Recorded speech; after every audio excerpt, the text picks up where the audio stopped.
తాకట్టులో ఉన్న బంగారాన్ని విడిపించి ఆ రోజు ఆన్లైన్ ధరకే కొంటుంది కొమ్మూరి గోల్డ్.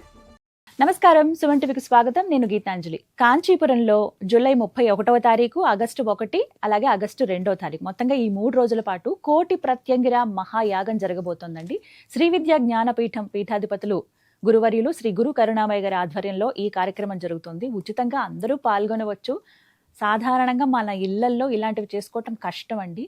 గురువుల ఆధ్వర్యాల్లో కొన్ని పీఠాలలో ఇలా జరిగేటువంటి కార్యక్రమాల్లో మనం పాల్గొనడం అనేది నిజంగా మన జన్మల సుకృతం. ఇది ఇటువంటి అవకాశం మనకి త్వరలో రాబోతోంది. మరి ఆ కార్యక్రమాన్ని నిర్వహిస్తున్నటువంటి గురువర్యులు గురు కరుణామయ్య గారు ప్రస్తుతం మనతో పాటు ఉన్నారు.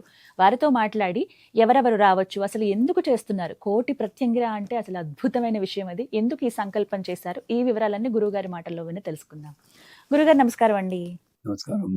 గురుగారు, వారాహి అమ్మవారి నవరాత్రులన్నీ పూజ చేసుకున్న తర్వాత ఆఖరి రోజు 10వ రోజు కూడా చక్కగా పూజ చేసుకుని 11వ రోజు నుంచి ఇంకా అమ్మవారి ఇంట్లో ఉండొచ్చో ఉండకూడదో, ఉగ్రదేవత కదా ఎంతైనా, తీసుకువెళ్ళి దేవాలయం దగ్గర పెట్టేద్దామని ఇలా చాలా మంది ఆ ఫోటోలు, ఆ చిన్ని విగ్రహాలు ఏవైతే ఉంటాయో అవి తీసుకెళ్లి గుళ్ళ దగ్గర పెట్టేస్తూ ఉన్నారండి.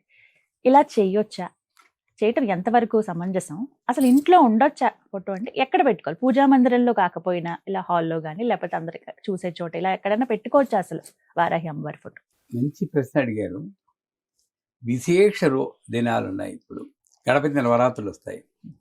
ఆ 9 రోజులు హీరో ఎవరు? గణపతి. ఆయనకి విశేషంగా పూజ చేస్తాం. అప్పుడు చేసిన ఉండ్రాళ్ళు అన్ని రోజు చేయం కదా. మరి గణపతిని ఎందుకు బయట పెట్టలేదు? రోజు చేయాలేమో అని గణపతిని ఉంచుకుంటాం. అప్పుడు నేను ఉండ్రాళ్ళు పెట్టాం, పాలవెల్లి కట్టాం, అన్నీ చేస్తున్నాం. ఆ టైంలో ఆయన శక్తి ఎక్కువ ఉంటుంది కాబట్టి దాన్ని ఫలితం పొందడం కోసం చేశాం. సో వారాహి అన్న దేవత ఫోటోల్లోనే పెట్టుకోమంటాం. మా పీఠాల్లో అయితే విగ్రహాలు ఉంటాయి. విగ్రహాలు డెఫినెట్గా మీకు పెట్టుకోవాల్సిన అవసరం లేదు, పెట్టుకున్నా తప్పు లేదు. ఫోటోలు ఉన్నప్పుడు మంచి సలహా మీరే చెప్పేశారు.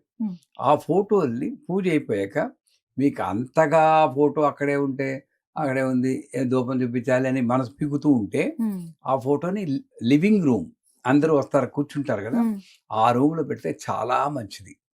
ఎందుకంటే ఆవిడ నెగటివిటీని అబ్జర్వ్ చేస్తుంది కదా. మన ఇంటికి వచ్చిన వాళ్ళందరూ కూడా మంచి భావంతో ఎప్పుడు ఉంటారని అనుకోవడానికి లేదు. బాగా కొంచెం బాగా డ్రెస్ చేసుకుంటే బాగా డబ్బులు ఎంత అందంగా ఉన్నారో అని ఒక ఈర్ష్య వస్తుంది. వచ్చిందంటే మన ఇంటికి ఎఫెక్ట్ వస్తుంది. మన వాళ్ళే కంట్రోల్ చేయలేం, మనుషులే కదండి. మనకి ఇంకోళ్ళింటికి వస్తే మనకి రావచ్చు. అలాంటప్పుడు ఈ వారాహి అన్న దేవత అది అబ్జర్వ్ చేసి వస్తుంది. వాయుమండలంలో ఎప్పుడైనా నెగటివిటీ వస్తే దాన్ని అబ్జర్వ్ చేయడానికి వారాహి ఫోటో బాగా ఉపయోగపడుతుంది. అంతేగాని ఇవి రోజు పూజ చేయాలి అసలు ఆ ఉద్దేశంతో దేవాలయం దగ్గర పెట్టడం తప్పు. ఎందుకంటే ఓకే, నీ ఇంట్లో ఉంటే నీకు పూజ చేయాలేమో, నీకు చెడు లేకపోతే చెడు జరుగుతుంది. రోడ్డు మీద పడిస్తే దేవాలయం పెడితే దేవాలయానికి చెడు జరిగినా పర్లేదా? తప్పే కదా అది. అది కూడా తప్పు. శివుడి మీద శివుడు పువ్వు ఇస్తే ఆ పువ్వు తీసి ఇక్కడ పెట్టుకోవడానికి మా భయం. ఎందుకంటే శ్మశానంలో ఉన్నారు కదా, ఆయన పెట్టుకోకూడదు. అది తీసుకుని నంది మీద పెట్టేస్తారు. వాడు భస్మం అయిపోయినా పర్లేదు మనం. తప్పేనా? ఇది ప్రసాదమే ఏదైనా అంతే. ప్రసాదం ప్రసాదమేనమ్మా. ఇది నేను పెట్టుకోకూడదన్నప్పుడు నువ్వు ఎందుకు వెళ్ళావు ఇప్పుడు గుడికి? అసలు మనసులో ఎన్ని అనుమానాలు, సందేహాలతో ఉండిపోతామో, భక్తి అక్కడే అయిపోతున్నాం. సో అది చెవిలో పెట్టుకోవడం, తలలో పెట్టుకోవడం, అన్ని దేవతలే. శివుడు ఆవిడే, పార్వతి ఆవిడే, లక్ష్మి ఆవిడే. అలాంటి ఏకభావంతో ఉన్నప్పుడు ఇలాంటిది. నంది కూడా ఆవిడే. ఆవిడ తప్పితే ఏకైవాహం జగత్తిత్ర ద్వితీయా కామపరా అని ఉంటుంది. నేను తప్పితే ఇంకోడెవడు లేడురా. పశ్యత దుష్ట, చూడరా దుష్ట, వీళ్ళందరూ బ్రాహ్మి మాహేశ్వరి వాళ్ళందరూ నేనే అని లోపల తీసేసుకుంటాను. 10వ అధ్యాయంలో చండీ పాఠంలో. అంచేత ఈ అనుమానాలు అజ్ఞానం నుండి బయటపడినప్పుడు మనకి ఇలా ఫోటోలు బయట పెట్టేయాలి. ఏదో ఆ యంత్రం రాగానే ఏదో ఉద్యోగం పోతుంది అనుకోండి, ఆ యంత్రం తీసుకెళ్ళి మనం ఏమైనా క్షుద్ర యంత్రాలు పెట్టుకున్నావా? పెట్టుకునేది ఏంటి? శ్రీ యంత్రం లేదా వారాహి అమ్మవారు. సో అంచేత అవన్నీ అజ్ఞానంతో చేసే పనులు. అలాంటివి చెయ్యకూడదు అసలు.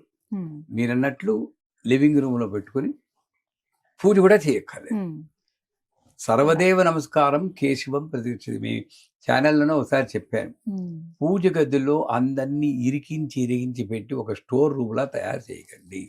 అవును, వద్దన్నారు. వాళ్ళకి ఊపిరాడాలి. చెప్పాను గుర్తుందా? ఉమ్, ఆ ఒక్కొక్క ఫ్రీగా విగ్రహాన్ని తీసుకొచ్చి మీ అబ్బాయిల రూమ్లో ఒకటి, ఉమ్, అమ్మాయిల రూమ్లో ఒకటి, కిచెన్లో ఒకటి, అలా అలా డిస్ట్రిబ్యూట్ చేయండి.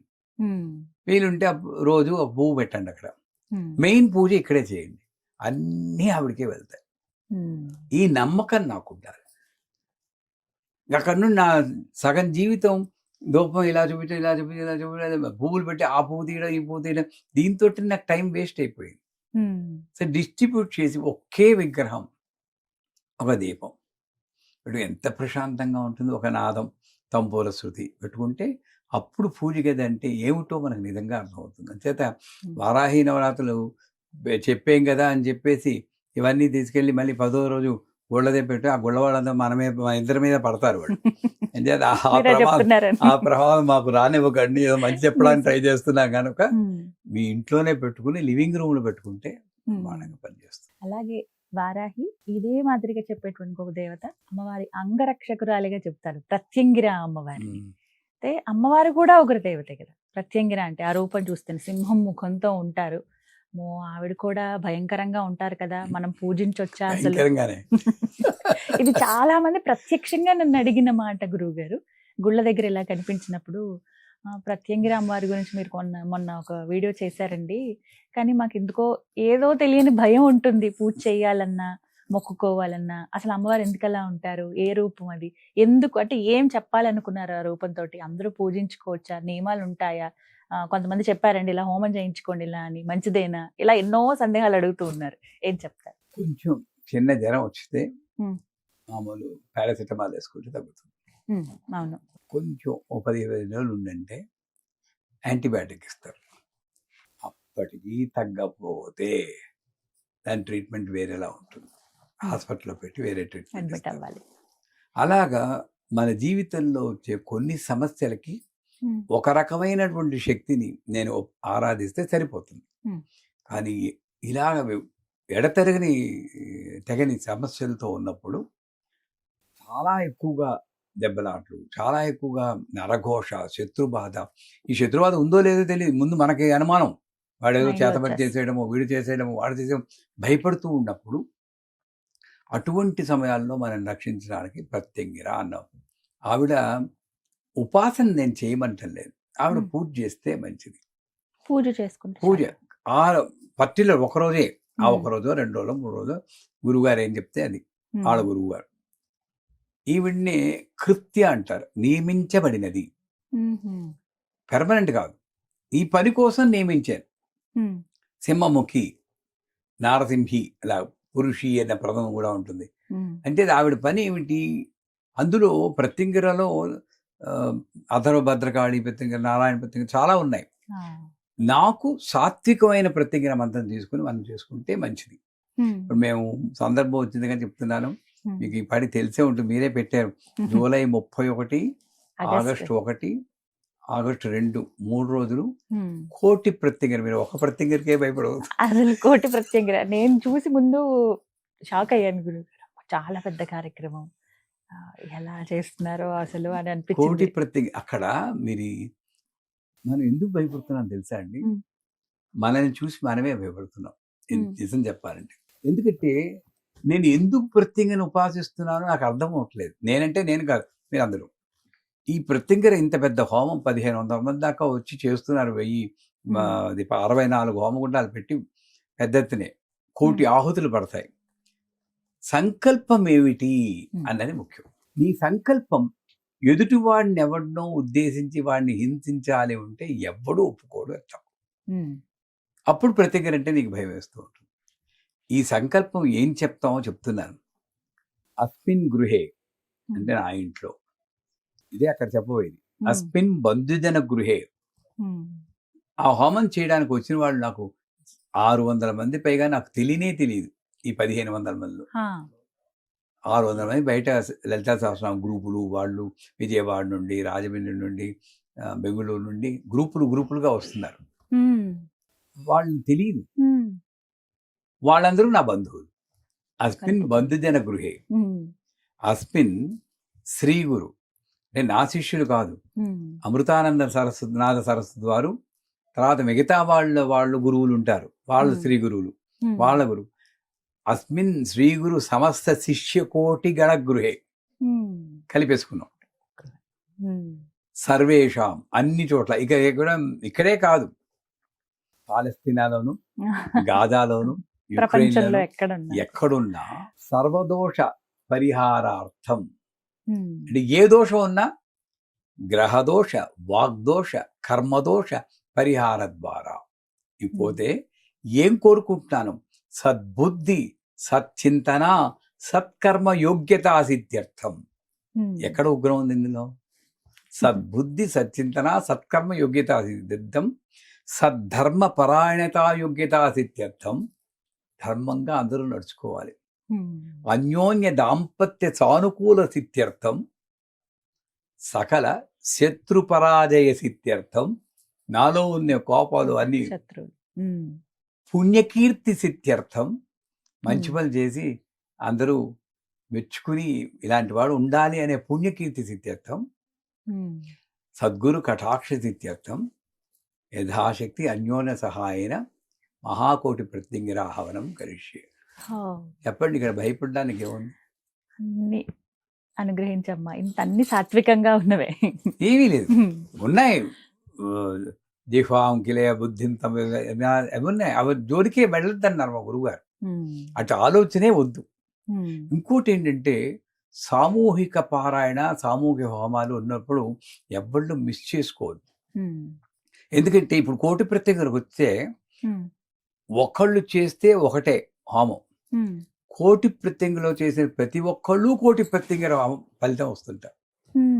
అర్థమైందా? మీ అంత శక్తి ఉండకపోవచ్చు, కానీ ఇలా రావటం వల్ల సినర్జీ అన్నారు మా గురువు గారు.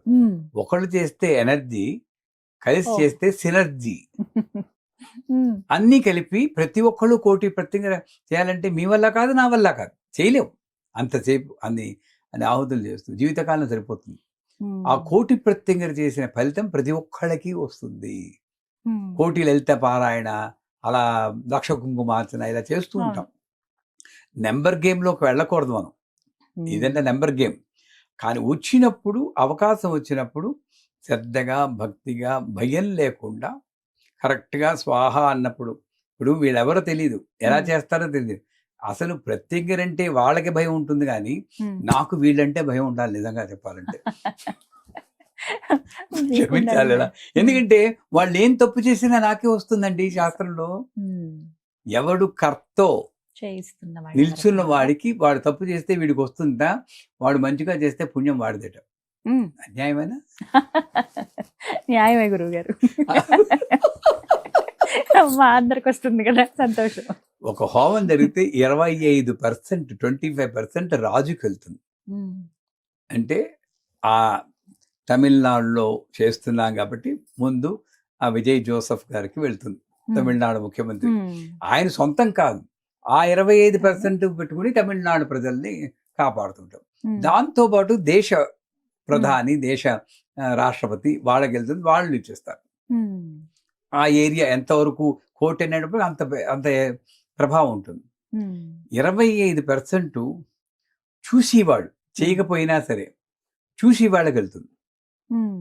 25% చేసేవాడికి వెళ్తుంది, అంటే చేసేవాడు. 25% పరిచారకులకు వెళ్తుంది, నెయ్యి అందించేవాళ్ళు. వాళ్ళు మేము చెయ్యలేదే అని అసంతృప్తి పడతారు. అసలు యాక్చువల్గా చెప్పాలంటే సొమ్మొకరిది, సోకొకరిది. మేమేమో కష్టపడి అలా నిప్పుల్లో చేస్తూ ఉంటాం, మాకు వచ్చేది 25%. వాళ్ళు కూల్గా అందిస్తుంటారు, నెంబర్ సార్లు వాళ్ళకి వచ్చేది 20%.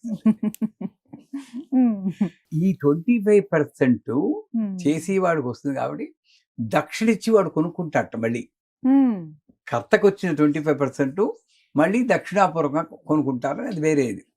దక్షిణ కోరుకోవట్లేదు, ఇదంతా ఉచితం. అదొకటి చెప్పదలుచుకున్నాను. అమ్మవారి అనుగ్రహం ఎందుకు వచ్చిందో, నన్ను పరీక్ష పెడుతుందో అమ్మవారు తెలియదు, కానీ నోటమ్మట మా గురువుగారు ఒకటే పెట్టారు, ఒరే సుబ్బు, డబ్బులు తీసుకుని నువ్వు పూజ చేస్తే అది ఫలించడం కష్టం రా. అమ్మవారి పూజకి వాళ్ళు ఇస్తే తీసుకో, లేకపోతే ఇంత అని అడక్కు అన్నారు.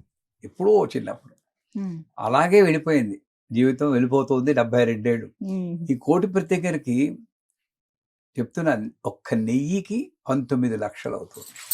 3 టన్నుల నెయ్యి. 3 టన్నులు. ఇంకా హోమద్రవ్యాలంటే జటామాంసి 1.5 టన్స్ అని టన్నులే, కేజీలు ఎక్కడ కనపడలేదు లిస్టులో.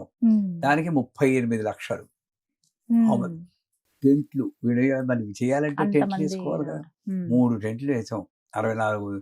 తర్వాత భోజనాలు చేయడానికి 2 టెంట్లు. ఈ టెంట్లు అన్నీ కలిపితే 49 లక్షలు, 48 లక్షలు అయింది అవుతుంది. ఇంకా కడుతున్నారు వాళ్ళు. ఇలా చూస్తే అలా చూడకూడదు, అమ్మవారి పూజకి లెక్క పెట్టుకోకూడదు. కానీ అంటే అందరికీ తెలియాలి, ఎంత మహాయజ్ఞమో తెలియాలని చెప్తున్నాను. ఇలా చూస్తే 1.28 crores దీని బడ్జెట్. 28 లక్షలు. ఏ ధైర్యంతో దిగానో తెలియదు. ఇప్పటి వరకు మాకు వచ్చింది 38 లక్షలు డొనేషన్. మరి ఎలా గురువు గారు? ఆవిడేనా అంత? పీఠం కట్టడానికి డబ్బు ఏదో ఉంటే దాంట్లో చేసేద్దాం అనుకున్నా, కానీ అమ్మవారు రక్షిస్తుంది. ఎప్పుడు ఎంతవరకు ఇన్ని చోట్ల చేసినా కూడా ఎక్కడ బ్రేక్ ఈవెన్ అవుతుంది. నాకు ఎక్కువ డబ్బు రాదు. హోమం చేస్తే డబ్బులు మిగుల్చుకుని అంత ఛాన్స్ ఆవిడ ఇవ్వలేదు. ఇస్తే మళ్ళీ దాని మీద పోతుంది, ఇంకో హోమం చేసి ఇంకొంచెం లాగుదామని. ఎందుకంటే ఆవిడ ఎంతో అనుగ్రహంతో బ్రేక్ ఈవెన్ ఇస్తుంది ఎప్పుడు. No loss, no profit. అదే వస్తుందా? మీరు అందరూ అమ్మవారిని ప్రే చేయండి, ఎలాగోలా బతి బట్ట కట్టి చక్కగా అవ్వాలి. సరే. సో ఈ ప్రత్యంగర కృత్యాన్ని ఎందుకన్నారంటే, ఆవిడ్ని నేను ఉపాసన చేసి ఈ ఆవాహన చేసినప్పుడు సింబాలిక్ గా చెప్తున్నాను. ఆవిడ యజ్ఞ పురుషుడు యజ్ఞంలో వచ్చి గణపతి, యజ్ఞ అగ్నిదేవత, యజ్ఞ అధిష్టాన దేవత ఉంటారు. 3 వస్తారు ఇప్పుడు యజ్ఞంలో. గణపతి విఘ్నం లేకుండా ఉండడానికి, అగ్ని అసలు మెయిన్ ఆయన. ఈ అగ్ని ఆహుతులను తీసుకుని ప్రధాన దేవతకి మంత్రాన్ని చూస్తాడు. ఓం హ్రీం క్షం భక్షజ్వాల అనగానే ఓ ప్రత్యంగురు అని ఆ ప్రత్యంగానికి ఇచ్చేస్తారు ఆహుతి. అందుకే స్వాహ అన్నప్పుడే వెయ్యాలి. ఆ మంత్రంలో చెప్తారు, ఓ అగ్నిదేవా, నేను స్వాహ అన్నప్పుడు నువ్వు లేచి నీ చేతిలా పట్టుకునైనా సరే, నోరు తెరిచైనా సరే, నా ఆహుతిని స్వీకరించి మంత్ర ఏ అధిష్టాన దేవత చెందుతుందో ఆ అధిష్టాన దేవతకి అందించు తండ్రి. అంటే ఏంటి, నేను స్వాహ అనగానే ఆయన ఇలా పెడతారు, మళ్ళీ తీసేసుకుంటాడు, లేదా ఆ అంటారు, నోసిస్తారు. వీళ్ళు ఏం చేస్తూ ఉంటారు, ఎప్పుడు పడితే ఎప్పుడు వేస్తూ ఉంటాడు ముఖం మీద. తప్పేనా? సో అక్కడ ప్రతి హోమగుండం దగ్గర మా సీనియర్ ఉపాసకులు ఉంటారు. వాళ్ళు ముందు స్వాహా ఏం చేయక్కలేదు. వీళ్ళు నాకు హోమం రాదనక్కలేదు. మామూలు ఇండస్ట్రీలో పనిచేసే లేబర్ కూడా వస్తున్నారు. అది నాకు ఆనందం. వాళ్ళు చేస్తుంటే నిజంగా మనం ఏదో మంత్రాలు వచ్చింది, వాళ్ళు ఏమీ రాదు, నమ్మకం ఒకటే. వాళ్ళ చేతి కూడా చేయిస్తున్నాం. స్వాహా స్వాహ సిస్టమేటిక్ గా నువ్వు ఈ చెయ్యి వెళ్ళాలి. అందుకని భక్తిగా ఇలాగే వేయాలి. ఇలా వేస్తే విసర్రం, ఇలా వేస్తే సమర్పయామి అలా చేస్తుంది. అంచేత కృత్యం అంటే నేను ఆవిడికి టార్గెట్ చెప్పాలి. ఇక్కడ మన టార్గెట్ ఏంటి, నాలో ఉన్నటువంటి చెడు స్వభావాలు ఉంటే నాకు ప్రతి ఒక్కడు వాడే అనుకుంటాడు, ఇంకోటి గురించి అనరు. అది పోయి శాంతంగా ఉండేటట్టు మంచి సౌభాగ్యం ఉండి చేయాలి. చేసేస్తుంది ఆవిడ. దీంట్లో ఎక్కడ భయపడుతున్నారంటే, కొంతమంది వేరే విధంగా ఉపయోగించుకునే వాళ్ళు ఉన్నారు. ఇక్కడ నేను చెప్పట్లేదు. భారతంలో పాండవులు కౌరవులు ఉన్నప్పుడు ఆ కౌరవులు దక్షిణ భారతదేశంలో ఒక బ్రాహ్మణ్ణి ఉపయోగించుకుని పాండవుల్ని పంపించేయడానికి ప్రత్యంగిర హోమం చేయమన్నారు. ఇప్పుడు కత్తి ఉందనుకోండి, పొడవడానికి ఉపయోగించవచ్చు, సర్జరీకి ఉపయోగించవచ్చు, పళ్ళు కట్ చేసి పెట్టడానికి ఉపయోగించవచ్చు. కత్తి తప్పంటే ఎవరు వాడేవాళ్ళ, నువ్వు వాడి విధానం తప్పు. దానికి ఉపయోగపడుతుంది ప్రత్యేక. కానీ నేను అలా ఉపయోగించాను, పళ్ళు కట్ చేసుకొని తింటున్నాను అంతే, నా వరకు సుఖంగా శాంతంగా అని చెడు ఏమీ లేకుండా. సో వాళ్ళు ఏం చేశాడు, ఆ బ్రాహ్మణులు చేసాడు. చేసి వాళ్ళు కూడా సంకల్పం ఏమిటి అని చెక్ చేసుకోవాలి కరెక్టా. మీరు వచ్చి అడిగారు అనుకోండి, మీరు కాదు ఎవరో వచ్చి అడిగారు అనుకోండి, అలా వాడు నాకు చాలా మోసం చేశాడండి, ప్రత్యేకంగా ఏదో చేయండి అంటే, నేను చేస్తే నాది తప్పు, అది చేయకూడదు. సో వాళ్ళు లేపేటప్పుడు ఎక్కరా అంటే పాండవుల్ని తినేసేయి చంపేసేయాలి. ఈవిడ వెళ్ళింది అక్కడ. అక్కడ అప్పుడు యక్షుడు ప్రశ్నలు వేస్తున్నప్పుడు తెలుసు కదా, ధర్మరాజు అన్నిటికీ నా వేగమైంది ఏంటంటే మనస్సు అలా చెప్తుంటారు. ఈ నలుగురు శ్రోత పడిపోయి ఉంటే ధర్మరాజు మాత్రం ఆన్సర్ చేస్తుంది. ఈవిడ వెళ్తే ఎందుకు వచ్చావంటే పాండవుల్ని తినేయడానికి వచ్చావంటే నా అధీనంలో ఉన్న వాళ్ళు ఏమీ చేయలేవు అన్న. నేనేం చేయను, ఏదో ఒకటి చేయాలి కదా. అల్లావుద్దీన్ అబ్బుద్దీన్ అంటారు చూడండి, ఏం చేయను అలా ఉంటుంది ఆ శక్తి. చాలా ఓవర్ హైపర్ యాక్టివ్, ఉగ్రరూపం అన్నాను నేను, వెరీ యాక్టివ్. అంటే నేను తప్పుగా పంపించిన వాడిని తినేసే అన్నాడు. బ్రాహ్మణుడు వెళ్ళిపోతాడు. అలాంటి ప్రయోగాలు మనం వాటి జోలికే వెళ్ళకూడదు. ఈ సంకల్పం చెప్పింది ఏంటంటే అన్ని సుఖంగా. బ్యూటీ అంటే ఈ హోమంలో యుక్రెయిన్ నుండి వచ్చి ఒక శిష్యుడు వస్తున్నాడు, రష్యా నుండి వచ్చిన శిష్యుడు వస్తున్నాడు, పాలస్తీనా నుండి వచ్చిన శిష్యుడు వస్తున్నాడు. వాళ్ళందరూ ఇద్దరు కొట్టుకునేవాళ్ళు. కానీ ఇక్కడ కలిసి ఎవడు బీజేపీ ఎవరు కోరుకుంటున్నాడు, అది అమ్మవారు పంపిస్తుంది. వాళ్ళిద్దరిని పక్క పక్కనే కూర్చోబెడతాను నేను. నిజానికి వాళ్ళకు కూడా లేదు. లాస్ట్ టైం వచ్చినప్పుడు కూడా కాగలించుకున్నారు వాళ్ళు. ఇప్పుడు వాళ్ళ పై వాళ్ళ అహంకారాలు బట్టి, కానీ మనుషుల్లో ఏముందమ్మా అంటే ప్రత్యంగిర అంటే సింహముఖి, హిసి హింస ఇది సింహ అని వ్యాకరణ ప్రయోగం ఉంది. సింహము అనేది తిరిగితే హింస వస్తుంది. అంటే హింస నుండి నిన్ను రక్షించేది సింహం. శ్రీమత్ సింహాసనేశ్వరి అని లలితా సహస్రం వస్తుంది. ఆవిడ సింహాసనం మీద కూర్చుందంటే రాజు కూడా సింహాసనం మీద కూర్చోవాలంటారు. అంటే రాజు లక్షణం ఏమిటి, సింహాసనం మీద కూర్చున్నవాడు హింస నుండి ప్రజల్ని రక్షించాలి. హింస పెట్టివాడు రాజు కాదు, హింస నుండి రక్షించేవాడు. అంటే సింహముఖి అంటే నిజంగా సింహముఖి అని నేను అలా ఊహించుకోవడం కన్నా కూడా నాకు వచ్చి హింస నుండి నాకు రక్షించి తల్లి ప్రత్యంగిర. ఆ దేవతని రకరకాలుగా ఉపాసన చేసుకుంటారు. మా గురువుగారు మాకు చెప్పిన సాత్వికంగా చేసేటువంటి ఈ హోమమే. దాంట్లో సిద్ధేశ్వర స్వామి తెలుసు కదా, కుర్తాళం పీఠాధిపతి, మా గురువుగారు సిద్ధి పొందేశారు. మొన్నే వెళ్ళి కలిసి ఆయన ద్వారా ఏది సాత్వికంగా వాడాలి అన్నది కూడా ఆహుతి ద్రవ్యాలు కూడా వేసి వాటిని కూడా వేస్తూ బిల్వపత్రాలు అవన్నీ వేస్తూ చేసేటట్టు హోమం అనమాట ఇది. అంటే ఆ ప్రత్యంగిరా దేవతను గురించి మనం పెద్ద భయపడిపోక్కర్లేదు, వారాహిని గురించి భయపడక్కర్లేదు, ప్రత్యంగిరా గురించి. ఎప్పుడైనా కష్టాలు తోసినప్పుడు గురువు యొక్క ఆధ్వర్యంలో, మనం ప్రత్యేకంగా చేయడానికి కాదు, గురువు ఆధ్వర్యంలో ఒక పూజ కానీ, ఒక జపం కానీ, తర్పణం కానీ, హోమం ఎందుకన్నా బాగా శక్తివంతమైంది అనుకుంటాం కాబట్టి ఆ హోమం చేసుకున్నా మంచిది. ప్రతి ఒక్కరూ చేయొచ్చు. వాళ్ళ కష్టాలు ఉన్నప్పుడు ఈ ప్రత్యేకంగా ఒక సమాధానంగా మనం July 31, July 31, August 1, August 1, 2, August 2.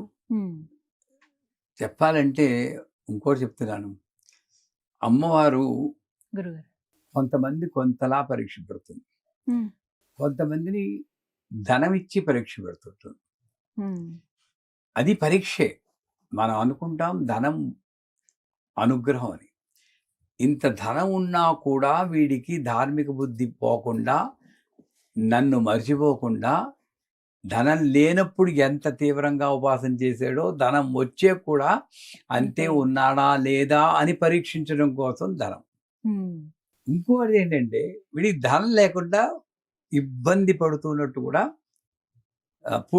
ధనం లేకుండా ఇబ్బంది పడి పరీక్షితులుగా చేస్తుంది. ఎక్కడైనా బలహీన పరిస్థితుల్లో నమ్మకం పోతుందా వీడికి అని పరీక్షించడానికి చూస్తుంది. కానీ ధర్మబుద్ధి ఉన్నవాళ్ళు నమ్మకం తెడకూడదు. ఎందుకంటే నాకు పెట్టిన పరీక్ష చెప్తున్నాను, చాలామంది శిష్యులు ఉన్నారు కూడా. అది కించిత్ ఎక్కడో అహంకారం ఉందని అమ్మవారు గ్రహించింది. లక్ష్మణ్ పైన ఉన్నారు, 1000 మంది ఎంతసేపు వచ్చేస్తారు. అంతేగాని ఆవిడ అనుగ్రహం ఉంటేనే అన్నది మర్చిపోయింది. వాళ్ళ తప్పుగా శిష్యు సరే దగ్గర పడుతుంది, 300 మందే వచ్చారు. నేను అనౌన్స్మెంట్ చేశాను.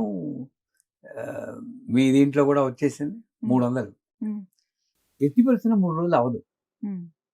చేయాలంటే 15 గంటలు 16 గంటలు చేయాలి. ఎవరు పడుతుంది. ఒక గంట కూర్చోబెట్టే కష్టం. అప్పుడు నేనేం చేశాను, బయట వాళ్ళు కూడా అలా చేసి, అమ్మ ఎవరైనా గ్రూపులు వాళ్ళు మీరు నమ్మరు, కలికాలం అమ్మవారు నన్ను పరీక్ష ఎలా పెట్టిందంటే, మిగతా వాళ్ళు చేసినప్పుడు 1000 రూపాయలు ఇచ్చి వెళ్ళినా వెళ్తారు హోమానికి. నేను ఉచితం వర్ణ అంటే మాకు అకామిడేషన్ ఇస్తే వస్తాం. సరే, కళ్యాణ మండపం, హోటళ్ళు అవన్నీ బుక్ చేసాం. గుడి చూడడానికి బస్సు ఏదైనా అరేంజ్ చేస్తారా? 21 బస్సులు అరేంజ్ చేసాం.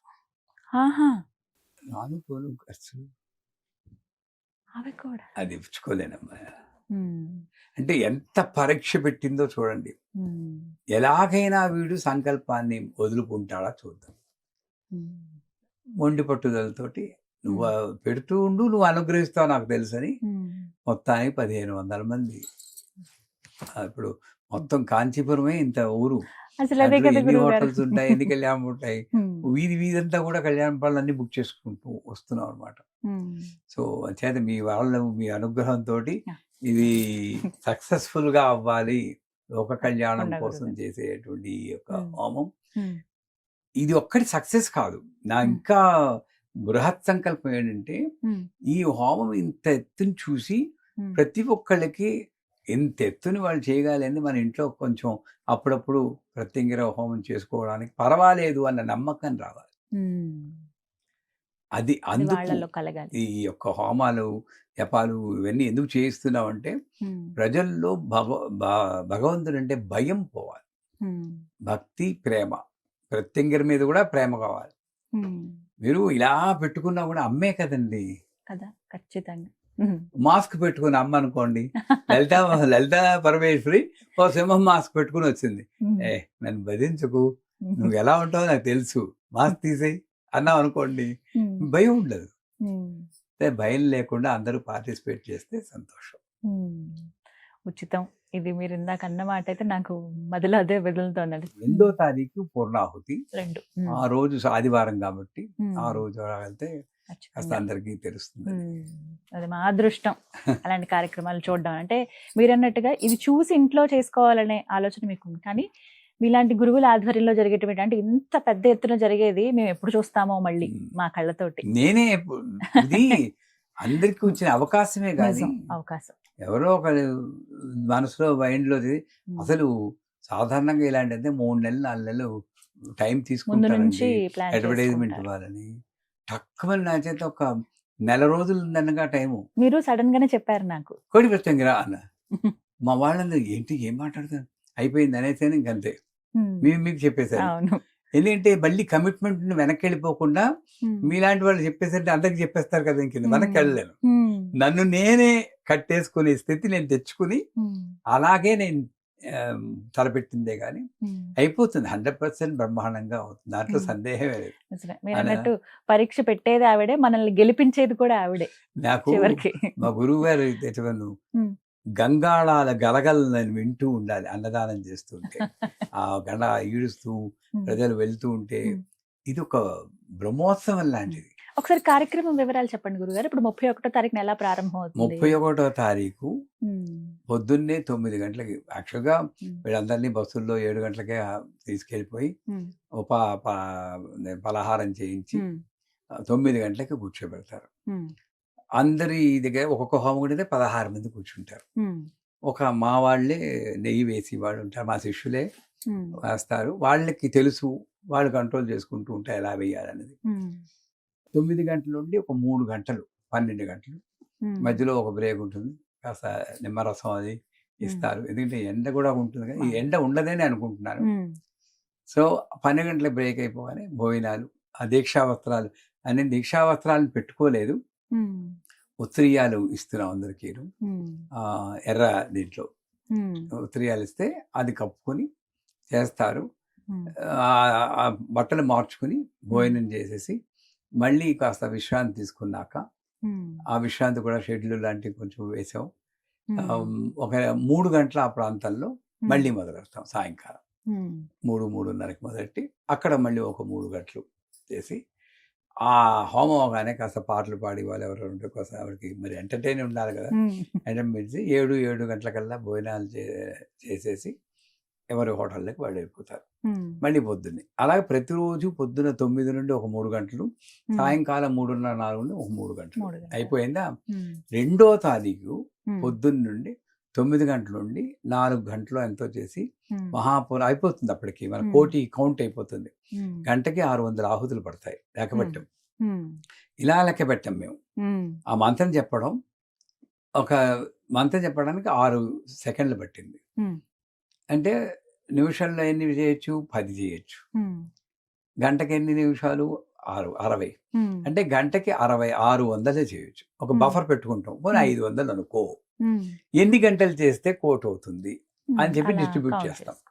ఇంకా మేము కౌంటు జపమాలు చేయకుండా అన్ని గంటలు చేస్తాం. కొంచెం ఎక్స్ట్రాగానే చేయడానికి చూస్తాం. అమ్మవారు కరుణిస్తే నాకు ఎవరిని కాదనకుండా కూర్చోబెట్టాలని ఉంది.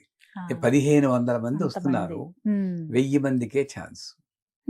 ఎలా మేనేజ్ చేయడం? ఇంకో 500 మందికి నేను హోమగుండాలు వేస్తే అనకూడదు, కానీ ఇప్పుడు ఈ హోమగుండాలకే 19 లక్షలు నెయ్యికి అయిందంటే ఇంకో 6-7 లక్షలు నేను నెయ్యి ఖర్చు పెట్టి అంత ఇస్తుందా శక్తి తెలియదు. ఆ లాస్ట్ మినిట్లో ఏమవుతుందో ఎవరికి తెలియదు. వేసేయండారా అంటే వేసేస్తారు హోమగుండాలు. అందరూ కలిసి చేయాలనే ఉంటుంది. ఒక 200-300 మంది వాలంటీర్లకే సరిపోతుంది. నెయ్యి అందించాలి కదా, నెయ్యి ద్రవ్యాలు అందించాలి. సంచేత 6 గంటలే ఉంటుంది పూజ, మధ్యలో కొంచెం బ్రేక్. అలవాటు ఉండదు కదా కొంచెం.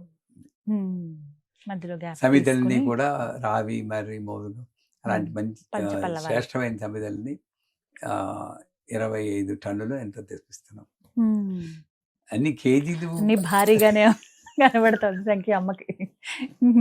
ఆనందంగా ఉందమ్మా. ఎందుకంటే మామూలు జీవితం, కడిగిన మొహాన్నే కడగడం, కట్టిన బట్టలే కట్టడం, తినేది తినడం, ఆఫీస్కి వెళ్ళడం, వెనక్కి రావడం, ఇటువంటి జీవితం నుండి ఇంత మహాయజ్ఞం చేయించమని సంకల్పించడం, మీ అందరి సహకారంతో. నేను ఒక్కడిని ఏమీ చేయలేను. ఒకవేళ ఏదైనా క్రెడిట్ వచ్చిందంటే నాది కాదు, అది మీ అందరూ, మీ ఛానల్స్ ఇవన్నీ చేసిన సహాయంతో అది నెరవేరిందంటే అంతకన్నా ఏం కావాలి విలువ జీవితానికి చెప్పండి. మంచితనం అది. అంటే ఇన్ని రోజులు మీరు మాకు నేర్పించింది, ఎలా ఉండాలని చెప్పింది ఎన్నో వీడియోస్లో, ఇవన్నీ ఈ విధంగా మేము ఇచ్చేదే అని అనుకోండి. ఇప్పుడు కూడా మీరు మా మంచి కోసమే చేస్తున్నారు, అది అర్థమవుతుంది. అమ్మ ఈ రూపంలో వచ్చి మాతో ఇలా అనుగ్రహించిందేమో. నిజంగా ఇందాక అన్నట్టు మా ఇళ్లలో మేము ఇలా చేసుకోలేకపోవచ్చు, కానీ గురువు గారి ఆధ్వర్యంలో ఎంత పెద్ద ఎత్తున కోటి ప్రత్యంగిర కళ్ళతో చూడటమే ఒక అదృష్టం, పాల్గొనే వాళ్ళకి ఇంకా అదృష్టం. అది కూడా మీరు మంచి మనసుతో ఉచితం అని పెట్టారు, అది ఇంకా సంతోషం. చాలా చక్కగా వివరించారు గురుగారు. ధన్యవాదాలండి. శ్రీమాత్రం.